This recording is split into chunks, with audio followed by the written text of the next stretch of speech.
Selamat pagi atau selamat siang untuk Bapak dosen pembimbing dan teman-teman sekalian. Saya Sadrak Sial Kalvin Purba akan mempresentasikan hasil praktikum modul 7 Fenomena Dasar Mesin Teknik Mesin Institut Teknologi Sumatera dengan judul Cross Flow Heat Exchanger Laju Pendinginan. Sebagai pendahuluan, dalam bahasa Indonesia heat exchanger memiliki arti harfiah sebagai alat penukar panas. Atau pengertian ilmiah dari heat exchanger adalah alat yang berfungsi untuk mentransfer energi panas antara dua atau lebih fluida, antara permukaan padat dengan fluida atau antara partikel padat dengan fluida, pada temperatur yang berbeda serta terjadi kontak termal. Tujuan dari praktikum ini ada 3 garis besar utama. Yang pertama, praktikan mampu merangkai dan mengoperasikan serta dapat mengetahui sistem kerja atau mekanisme dari alat cross flow heat exchanger. Kemudian yang kedua, mampu menentukan kehilangan panas pada batang dengan sendirinya. Dan yang ketiga adalah mampu mengetahui posisi penurunan panas batang yang paling cepat dan koefisien perpindahan panas. Dasar teori dari praktikum kali ini saya jabarkan secara umum. Hukum kekalahan energi menyatakan bahwa energi tidak dapat dimusnahkan. Contohnya hukum kekalahan massa dan momentum, ini artinya kalor tidak akan hilang. Energi hanya berubah dari satu bentuk ke bentuk yang lainnya.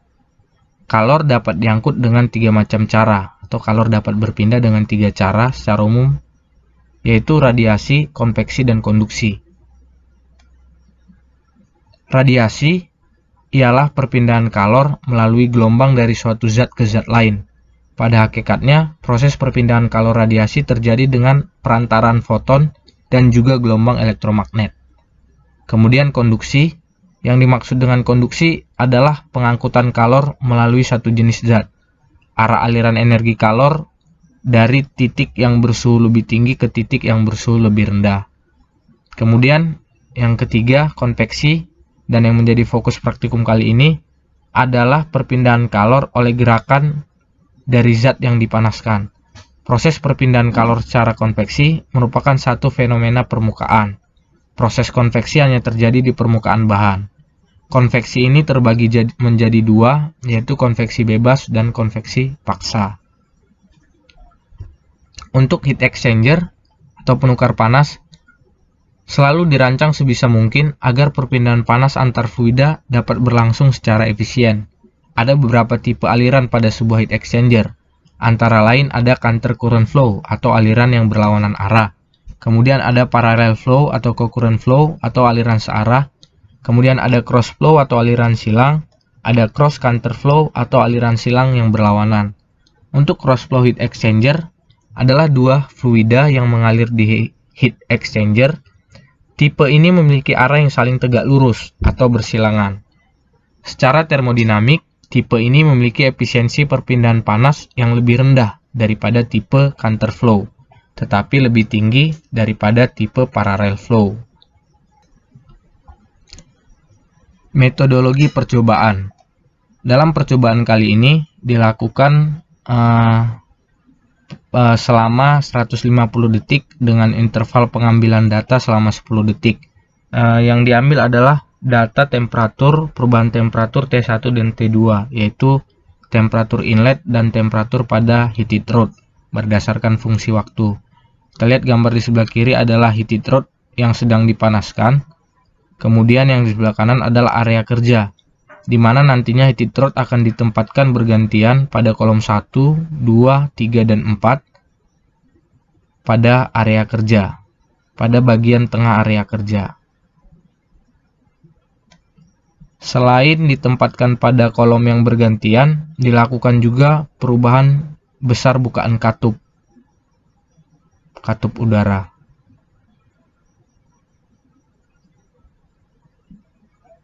Hasil dari praktikum kali ini saya jabarkan menjadi 4 bagian, yaitu ada kolom 1, kolom 2, kolom 3, dan kolom 4 nantinya.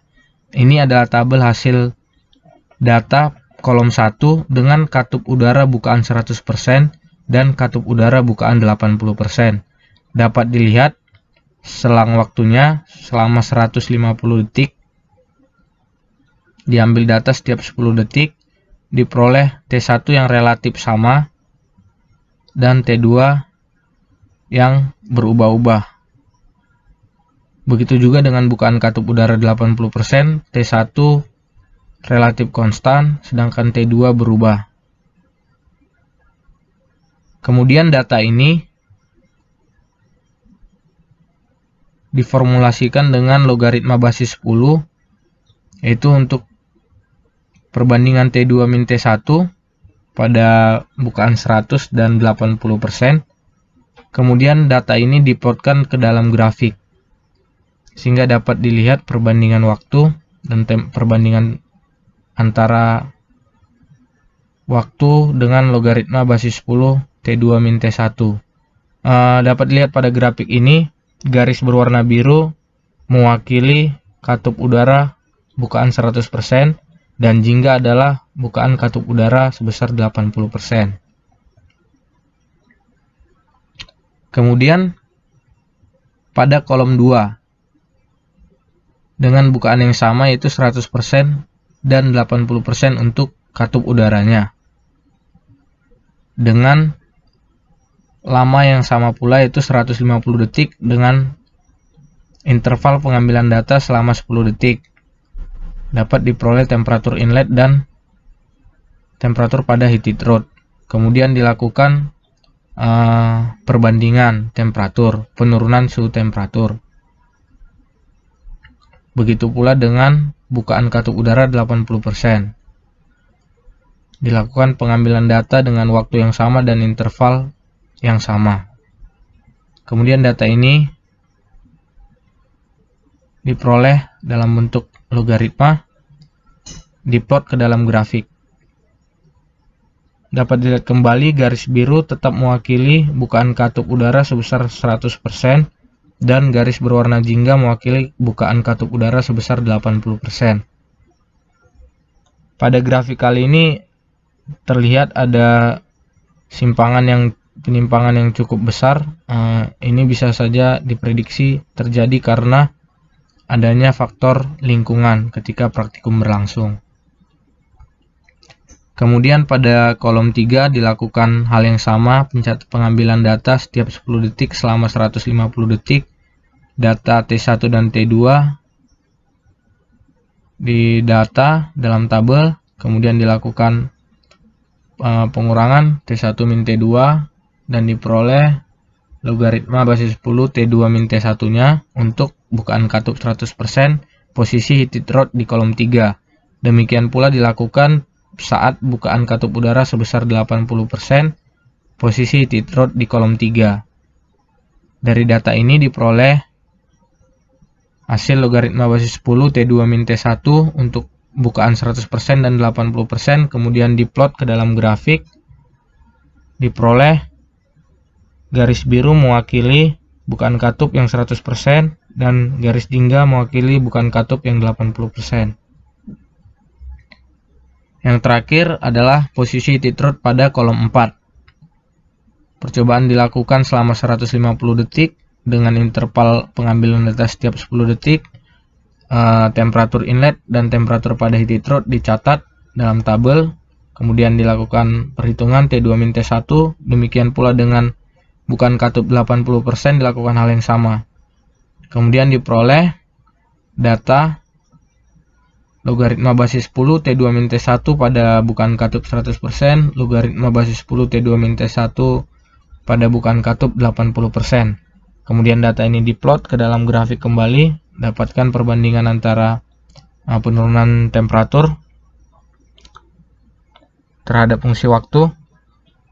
Nih, garis jingga tetap mewakili bukaan katup 80% dan garis biru merupakan bukaan katup 100%. Ini adalah grafik perbandingan antara penurunan temperatur, perbandingan temperatur maksudnya terhadap fungsi waktu,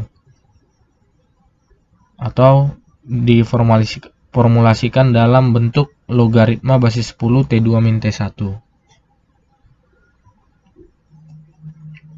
Untuk pembahasannya, nilai RE saat masuk pada daerah inlet itu cenderung atau relatif lebih rendah daripada saat fluida sudah berada pada area kerja, artinya saat melewati bagian heated throat.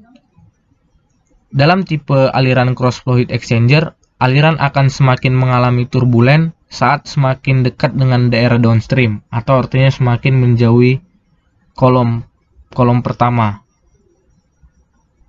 Reynolds number berbanding lurus nilainya dengan kecepatan fluida, sehingga semakin jauh kolomnya akan semakin besar nilai turbulen alirannya. Sedangkan semakin besar nilai turbulennya, semakin cepat pula kecepatan fluida dan semakin besar pula penurunan suhu pada batang yang terjadi. Untuk kesimpulan yang dapat saya ambil dari praktikum kali ini, yang pertama adalah posisi batang pada kolom berpengaruh terhadap nilai Reynolds number. Kemudian yang kedua, posisi batang pada kolom berpengaruh juga terhadap jenis aliran yang akan terjadi. Yang ketiga, aliran turbulen akan mempercepat laju penurunan suhu pada batang atau heated throat, batang yang telah diberikan perlakuan panas. Kemudian yang terakhir adalah penurunan temperatur batang atau temperatur rod terjadi lebih cepat pada kolom 4, yaitu ketika semakin dekat dengan daerah downstreamnya. Seperti itu. Demikian yang dapat saya presentasikan dari hasil praktikum modul 7 FDM Teknik Mesin. Saya mohon maaf atas kekurangan dan segala kesalahan dalam penyampaian presentasi ini. Atas perhatiannya saya ucapkan terima kasih.